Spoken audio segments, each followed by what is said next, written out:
தம்பி தமிழன் அவர்கள் உரையாற்றுவார்.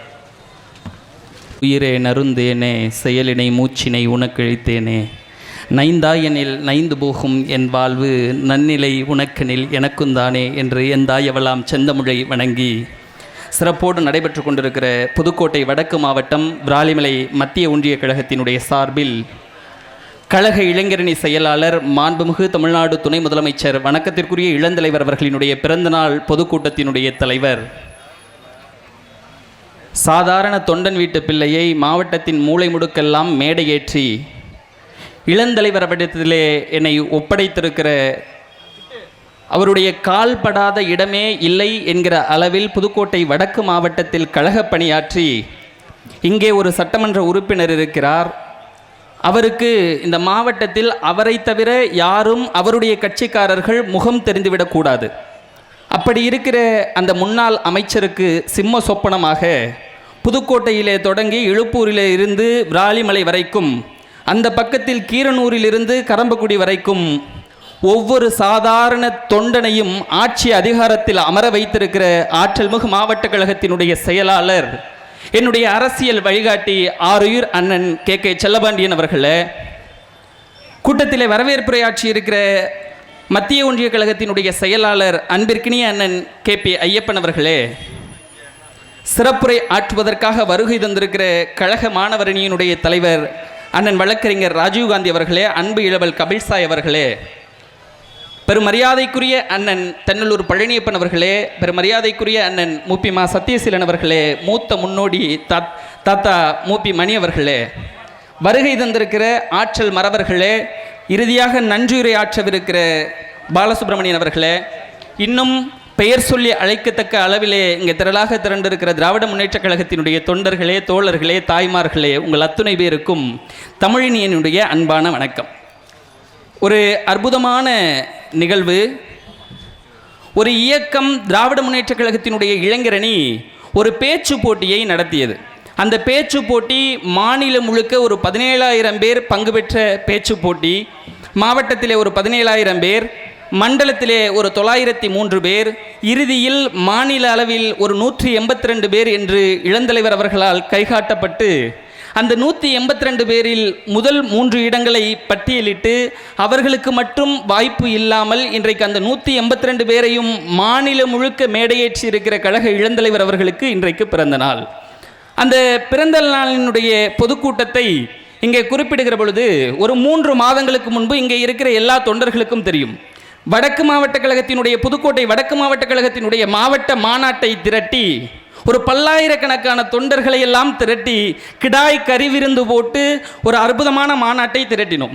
அந்த மாநாட்டில் நம்முடைய மாவட்ட கழக செயலாளர் அவர்கள் ஒரு தீர்மானத்தை கொண்டு வந்தார். வணக்கத்திற்குரிய தலைவர் அவர்களே, நீங்கள் எங்களுடைய கழக இளைஞரணி செயலாளர் வணக்கத்திற்குரிய இளந்தலைவர் அண்ணன் உதயநிதி ஸ்டாலின் அவர்களை நீங்கள் தமிழ்நாட்டினுடைய துணை முதலமைச்சராக நியமிக்க வேண்டும் என்கிற ஒரு வேண்டுகோளை அவர் முன்மொழிய வந்திருந்த அந்த பல்லாயிரக்கணக்கான தொண்டர்களும் வழிமொழிந்தோம்.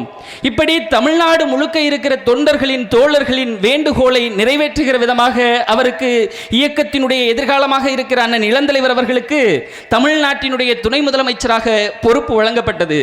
அந்த இயக்கத்தினுடைய எதிர்காலம் ஆற்றல் மறவர் அண்ணன் உதயநிதி ஸ்டாலின் அவர்களினுடைய பிறந்த நாள் விழா பொதுக்கூட்டத்தை இன்றைக்கு வடக்கு மாவட்ட கழகம் ஒரு கொள்கை திருவிழாவாக புதுக்கோட்டை முழுக்க நடைபெற்றுக் கொண்டிருக்கிறது, நடத்தி கொண்டிருக்கிறது. அதனுடைய ஒரு தொடக்கமாகத்தான் இன்றைக்கு விராலிமலை செக் போஸ்டிலே ஒரு மாபெரும் பொதுக்கூட்டம் நடைபெற்றுக் கொண்டிருக்கிறது. இந்த நேரத்தில் ஒரு வரலாற்று நிகழ்வை நான் பதிய வைக்க விரும்புகிறேன். சுதந்திரம் பெறுவதற்கு ஒரு 4 வருடங்களுக்கு முன்பு 1943 நார்த்தாமலை அதனுடைய அடிவாரத்திலிருந்து நான் வந்திருக்கிறேன். அந்த நார்த்தாமலையிலே ராமையா சவுந்தரம் அம்மாள் என்கிற ஒரு தம்பதி இருந்தார்கள். அவர்களுக்கு ஒரு ஆண் குழந்தை பிறந்தது. அந்த குடும்பம் வறுமையின் காரணமாக விராலிமலைக்கு வந்தார்கள். ஒரு மளிகை கடையிலே அவருடைய பிள்ளை வேலை வாய்த்தது.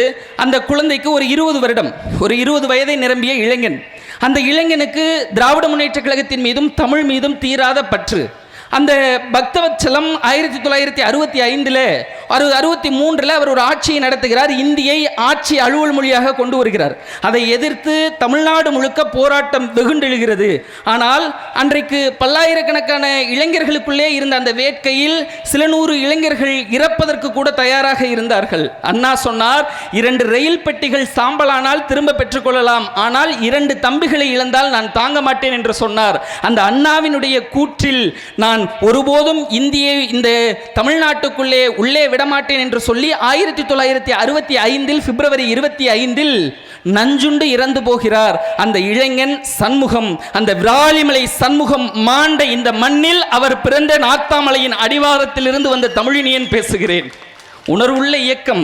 இந்த பழங்கதைகள் பேசுவதென்பது கருப்பு சிவப்பு கரைபட்டவனுக்கு தழும்புகளை தடவி பார்த்து கொள்ளுகிற தருணம்.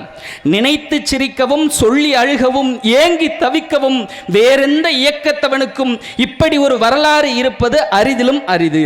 திமுக ஆட்சியிலே இன்றைக்கு திராவிட முன்னேற்ற கழகத்தினுடைய ஆட்சி வந்த பிறகு இந்த 3.5 ஆண்டு காலத்தில் இந்த வார்டெல்லாம் 10 ஆண்டுகள் அமைச்சராக இருந்த இந்த தொகுதியினுடைய சட்டமன்ற உறுப்பினராக இருக்கக்கூடியவர் எந்த நலத்திட்டத்தையும் கொண்டு வரவில்லை. ஆனால் இந்த 3.5 ஆண்டு காலத்தில் எல்லா வார்டுகளிலும் தரமான சாலைகளை கொடுத்திருக்கிறோம். நம்முடைய பதிவுத்துறை அலுவலகத்திற்கு புதிய கட்டிடத்தை கொடுத்திருக்கிறோம். நம்முடைய மருத்துவமனையை தலைமை மருத்துவமனையாக மாற்றி இருக்கிறோம். நம்முடைய விராலிமலைக்கு புதிய நீதிமன்றத்தை கொடுத்திருக்கிறோம். இந்த கொடும்பாலூரிலே எத்தனையோ உயிர்களை காவு வாங்கி இருக்கிறது அந்த சாலைக்கு 30 கோடி ரூபாய் மதிப்பீட்டில் ஒரு தரமான பாலத்தை கொடுத்தது இந்த திராவிட முன்னேற்ற கழகத்தினுடைய அரசு என்பதை இங்கே நான் பதிவிட விரும்புகிறேன். ஆனா இந்த அதிமுகவோட ஆட்சியில இதே விராலிமலையில பொறியியல் கல்லூரி வந்துச்சு, பாலிடெக்னிக் கல்லூரி வந்துச்சு, வேளாண்மை கல்லூரி வந்துச்சு, சட்டக்கல்லூரி வந்துச்சு, பார்மசிட்டிக்கல் கல்லூரி வந்தது, ஆயுர்வேதா கல்லூரி வந்தது, நர்சிங் கல்லூரி வந்தது. யாருக்கு வந்தது? இந்த தொகுதியினுடைய சட்டமன்ற உறுப்பினராக இருக்கக்கூடிய அவருக்குத்தான். இலுப்பூரிலே மதர் தெரசா கல்வி நிறுவனங்கள் என்கிற பெயரில் 13 கல்வி நிறுவனங்கள் அவருக்கு வந்தது. இந்த தொகுதிக்கு என்ன வந்தது? நான் இந்த சட்டமன்ற உறுப்பினரை பார்த்தே கேட்கிறேன். ஒரு 5 வருடங்களுக்கு முன்னதாக பொங்கல் பானையை கொடுத்து தாய்ச்சீர் பொங்கல் சீர் என்றெல்லாம் சொன்னீர்களே, இந்த 5 வருடத்தில் எங்கே சென்றீர்கள்? இதை நீங்கள் சவாலாக வேண்டுமானாலும் எடுத்துக்கொள்ளுங்கள். உங்களுடைய கல்லூரியில் ஒரு 1000 ஏழை வீட்டு குழந்தைகளை படிக்க வைப்பதற்கு உங்களுக்கு திராணி இருக்கிறதா? பணம் கொடுக்காமல், எந்த வகையிலும் 1 ரூபாயை கொடுக்காமல் இந்த தொகுதியிலே நிற்பதற்கு உங்களுக்கு திறமை இருக்கிறதா? உங்களிடத்திலே அது முடியுமா? அப்படியானால் இந்த 10 ஆண்டுகால ஆட்சியில் உங்களை மட்டும் வளமைப்படுத்திக் கொண்டு இந்த தொகுதியை பாழ்படுத்தினீர்களே, இன்றைக்கு அதனுடைய விளைவை தான் இன்னும் வருங்காலங்களில் நீங்கள் சந்திக்க இருக்கிறீர்கள். பேரன்பிற்குரியவர்களே, ஏதோ ஒரு வகையில் எங்கேயோ எவன்ட்டு சொத்தையோ எடுத்து எவன்ட்டே தானே கொடுக்குறோம். பொங்கப்பானை கொடுத்தானே, குத்துவிளக்கு கொடுத்தானே, எதையாவது எடுத்து மக்களிடத்திலே அள்ளி தெளித்து விட்டு ஒரு மாயையை ஏற்படுத்தியவர் தான் இந்த தொகுதியினுடைய சட்டமன்ற உறுப்பினராக இருப்பவர். அவரை பற்றி பேசுவதற்கு எனக்கு எந்த அச்சமும் இல்லை. ஏன்னு கேட்டால் நான் திமுக காரன். இந்த தொகுதியில் 10 வருடங்கள் நீங்கள் அமைச்சராக இருந்தீர்களே, எந்த நலனையாவது நீங்கள் செய்திருக்கிறீர்கள் என்பதை இதே மேடையில் நாளைக்கு கூட நான் வருகிறேன். நேரடியாக விவாதத்திற்கு நீங்கள் தயாரா? ஒரு 4 தேர்தல்களில் படுதோல்வி அடைந்த குமரி ஆனந்தன் பெற்ற குலவிளக்கு எங்கள் அக்கா தமிழிசை 2 மாநிலத்திற்கு ஆளுநராக அதிகாரம் படைத்திருக்கிறாரே, அப்படி வந்தாரா எங்கள் தலைவர்? தேர்தலிலே போட்டியிடாமல் 2 முறை இந்திய திருநாட்டினுடைய நிதியமைச்சராக இருக்கிறாரே நிர்மலா சீதாராமன், அப்படி வந்தாரா எங்களுடைய தலைவர்?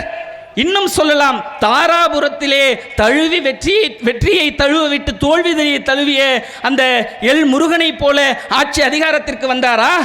அப்படியெல்லாம் இல்லை. மக்களிடையே நேரடியாக வாக்குகளை கேட்டு கிட்டத்தட்ட 98,000 வாக்குகளை சேப்பாக்கம் திருவல்லிக்கேணி தொகுதியிலே பெற்று தன்னை எதிர்த்து போட்டியிட்ட அத்தனை பேரையும் டெபாசிட் இழக்க செய்தவர் தான் எங்களுடைய இளந்தலைவர் அண்ணன் உதயநிதி அவர்கள். இன்னைக்கு லாட்டரி சீட்டும் லாட்டரி டிக்கெட்டும் பிளாக் டிக்கெட்டும் திமுகவை பற்றி பேசுவதற்கு ஏதாவது அருகதை இருக்கிறதா? அட, விழுப்புரத்திற்கு வர முடியல. இப்போ ஒரு விஜய்னு ஒரு நடிகர் விழுப்புரத்துக்கு வர முடியல, ஆனால் தனி விமானத்தில் கோவாவுக்கு வந்து த்ரிஷாவுடன் தனி விமானத்தில் பயணம் மேற்கொள்ள முடிந்திருக்கிறது என்று சொன்னால் நீ எல்லாம் தலைவனா? ஒரு 150 கிலோமீட்டருக்கு அப்பால் பாதிக்கப்பட்ட மக்களை போய் உங்களால் பார்க்க முடியல. அந்த 5 கிலோ பச்சரிசியும் 1/2 லிட்டர் பாமாயிலையும் 150 கிலோமீட்டருக்கு அப்பால் போய் பார்க்க முடியாமல் அவங்கள வரவழைத்து கொடுத்து கொண்டிருக்கிற நீ எல்லாம் தலைவனா? விக்கிரவாண்டியில் மாநாடுங்க, அந்த மாநாட்டுக்கு போனதில் வந்து பார்த்தீங்கன்னா ஒரு 5 திருச்சிக்காரவங்க இறந்து போயிடுறாங்க. 5 திருச்சிக்காரவங்க இறந்து போயிடுறாங்க. அப்படி இறந்தவர்களுக்கு ஒரு ஆழ்ந்த வருத்தத்தை இரங்கலை அந்த மாநாட்டில் தெரிவிக்கலன்னு சொல்லி கேட்டாங்க. எனக்கு விஜய் மேலே கோவம் இல்லைங்க. ஏன்னா ஸ்கிரிப்ட் எழுதி கொடுத்தவருக்கு தெரியுமா ஒரு 5 பேர் இறந்து போயிடுவான், அவனுக்கு ஆழ்ந்த வருத்தம் தெரிவிக்கணும், இரங்கல் தெரிவிக்கணும்னு. ஏதோ அவருக்கு எழுதி கொடுத்ததை அவர் படிச்சாருங்க. இப்படி எந்த அருகதையும் இல்லாமல் இன்றைக்கு திமுகவை குறை சொல்வதற்கு என்ன தகுதி இருக்கிறது? இறுதியாக ஒன்றை சொல்லி நான் விடைபெறலாம் என்று நினைக்கிறேன். திருவண்ணாமலை ஒரு தம்பிகிட்ட கேட்டேன், ஐயா என்னையா ஒரு நிலச்சரிவில் திருவண்ணாமலையில் ஒரு 5-6 பேர் இறந்து போயிட்டாங்களே, உங்கள் தலைவர் எதுவும் வருத்தம் இன்னும் சொல்லலையே என்னையான்னு. அந்த சடலத்தை எல்லாம் தூக்கி வாருங்கள், பனையூருக்கு வாருங்கள், எங்கள் பங்களாவுக்கு முன்னாடி வைங்க, மாலை போட்டு மரியாதை செலுத்துவார் எங்கள் தலைவர்னு சொல்கிறாரு. அவர் தான் ஆட்சி அதிகாரத்திற்கு வரப்போகிறவரா? 200 தொகுதியில் ஜெயிப்போம் அப்படின்னு எங்களுடைய தலைவர் சொல்கிறார். அதுக்கு இருமாப்புன்னு சொல்றீங்க. நான் ஒன்றை பணிவோடு சொல்லிக்கொள்ள கடமைப்பட்டிருக்கிறேன். 40 எம்பி டெல்லியில் இருக்காங்க, 22 மேயர் தமிழ்நாட்டில் இருக்காங்க, 180 எம்எல்ஏவை இருக்கிறோம். நடந்து முடிந்த நாடாளுமன்ற தேர்தலில் 218 தொகுதியை நாங்கள் வென்றிருக்கிறோம். இத்தனை வெற்றிகளை பெற்றிருக்கிற எங்களுடைய தலைவர் பணிவோடு தன்னடக்கத்தோடு சொல்கிறார் 200 தொகுதிகளை 2026 வெல்வோம் என்று சொல்கிறார். ஆனா பனையூர்ல ஒரு வார்டு கவுன்சிலர் கூட ஜெயிக்க முடியாது. நீ எல்லாம் எங்களை இருமாப்பு என்று சொன்னால் எங்களுடைய வட்ட செயலாளரோடு போட்டியிட்டு உங்களால சாதாரண பனையூர்ல வார்டு கவுன்சிலரா வர முடியுமா? ஒன்றிய அரசை எதிர்த்து கேள்வி கேட்க திராணி இருக்கா? இன்றைக்கு அரிட்டாப்பட்டியிலே டங்ஷன் சுரங்கத்திலே கையெழுத்திட்டு இருக்கிற அந்த நம்ம தொகுதியில எம்பியா இருந்தாருங்க தம்பிதுரை. எதுக்கு கையெழுத்து போட்டோம்னே தெரியல. ஏதோ போனோம், சிஏவா கையெழுத்த போடு, என்ஆர்சியா கையெழுத்த போடு, என்ன முத்தலாக் தடை சட்டமா கையெழுத்த போடு, எல்லா சட்டங்களையும் ஆட்சியை காப்பாற்றுவதற்காக கையெழுத்து போட்டுட்டு எதுக்கு போட்டோனே தெரியாத அதிமுக கும்பல் அந்த கூட்டம் இன்னைக்கு என்ன சொல்லிட்டு இருக்காங்க? எதுக்கு போட்டோம் நாங்க, அதுக்கு போடல, இதுக்கு போடல. என்னங்க ஆட்சி? உங்களுக்கெல்லாம் என்ன அரசியல் புரிதல் இருக்கிறது? இப்படி இறுதியாக ஒன்றை சொல்லி நான் விடைபெறலாம் என்று நினைக்கிறேன். 108 இருக்கு இல்லையா, 108 போகும்போது சைரனை எழுப்பிக்கிட்டே போகும். அது என்ன சொல்லுது? எனக்கு வழிவிடுங்கன்னு சொல்லுதா? இல்லை, என்ன நம்பி ஒரு உயிர் உள்ள இருக்கு, அந்த உயிருக்கு வழிவிடுங்கள் என்று சொல்கிறது. அதை போல திமுகவை தாய்மார்களாகிய நீங்கள் ஆதரிக்க வேண்டும் என்பது சொல்வது இங்கே இருக்கிற மாவட்ட கழக செயலாளர் அண்ணன் செல்லபாண்டியன் அவர்களுக்காகவா? அண்ணன் தென்னலூர் பழனியப்பன் அவர்களுக்காகவா? அண்ணன் சந்திரசேகர் அவர்களுக்காகவா? இல்லை, நிச்சயம் இல்லை. தாய்மார்களே, பெரியோர்களே, இந்த தமிழினத்தினுடைய விடியலுக்காக திமுகவை ஆதரியுங்கள் என்று சொல்லி நல்ல வாய்ப்பிற்கு நன்றி பாராட்டி விடைபெறுகிறேன். நன்றி, வணக்கம்.